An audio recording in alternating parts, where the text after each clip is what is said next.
میں حیران ہوتا ہوں جو لوگ لوگوں کی خفیہ ویڈیوز ہائی لائٹ کر رہے ہوتے ہیں نا, جس کی ویڈیو ہے اس کو تو گالیاں پڑ رہی ہوتی ہیں, ویڈیو چھپ کے بنانے والے کو کوئی ایک حرف بھی نہیں کہہ رہا ہوتا, حالانکہ وہ اس بات کے زیادہ لائق ہے کہ اس کو کوڑے لگائے جائیں.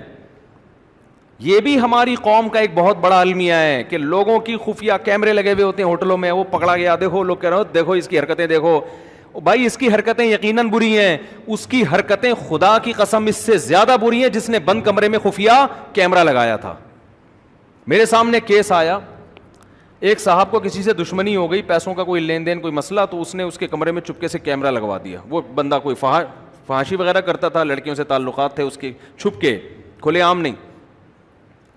اب اس نے اس کے کہیں نا کیمرے میں کمرے میں خفیہ کیمرہ لگوا دیا تاکہ اس کو پکڑ لے کہ دیکھو اس کے لڑکیوں سے کیا ہیں ناجائز. وہ کہیں چلی گئی ہوگی کوئی لڑکی وڑکی کوئی فاحشہ, اور پکڑ لیا اس کو, ٹریس کر دیا. اب اس کو بلیک میل کر رہا ہے کہ یہ تیری ویڈیو میں اپلوڈ کر دوں گا. جو مجرم تھا وہ میرے پاس آیا, مجھے کہنے لگا یار میں ٹھیک ہے گنہگار آدمی ہوں, لیکن اس بندے نے, اور وہ بندہ بھی مذہبی تھا جس نے یہ کام کیا ہے, اتنی بڑی داڑھی اس کی, اس بندے نے میرے ساتھ یہ کیا ہے.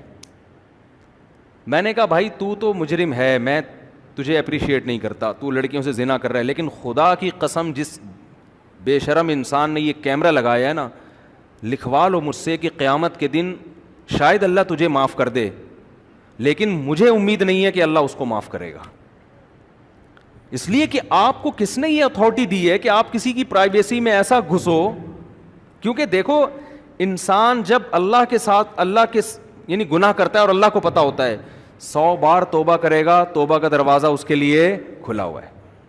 ثم اجتباہ ربہ فتاب علیہ وہدی. قرآن کہتے ہیں آدم سے خطا ہوئی, توبہ کی, بالکل اللہ نے ویسا ہی مقرب بنا لیا جیسے خطا سے پہلے تھے. لیکن جب آپ کا گناہ لوگوں کے سامنے آ گیا, آپ 100 بار اللہ سے, ایک بار اللہ سے توبہ کرو معاف کر دے گا, اب 100 بار بھی توبہ کرو اللہ معاف کرے گا, پبلک کبھی بھی معاف نہیں کرے گی. اور ایسا ذلیل انسان اپنی اولاد کی نظر میں, بیوی کی نظر میں, رشتہ داروں کی, سب کیا اس کی کوئی عزت رہ جائے گی گھر کے اندر؟ کتنی بڑی سزا دے دی آپ نے اس کو. یہ کام ہمارے ہاں مذہب کے نام پہ بھی ہو رہا ہوتا. ہم کہتے ہیں ہم بندے کو نا بتانا چاہتے تھے 2 نمبر ہے 1 نمبر نہیں, اس لیے ہم نے ایکسپوز کر دیا اس کو.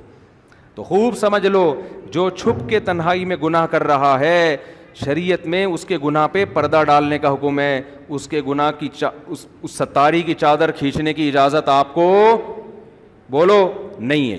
بعض خواتین یہ کام کر رہی ہوتی ہیں گورنمنٹ کے اداروں میں, کسی سے دشمنی ہوتی ہے نا, پہلے اس کو سیٹنگ کر کے پھنسائیں گے, سیٹنگ کر کے پھنسا کے خفیہ کیمرے لگا دیے, پھر قابل اعتراض حرکتوں کو کیا کر دیا لیک کے, یہ دیکھو یہ بندہ کیا ہے, یہ بندہ 2 نمبر ہے.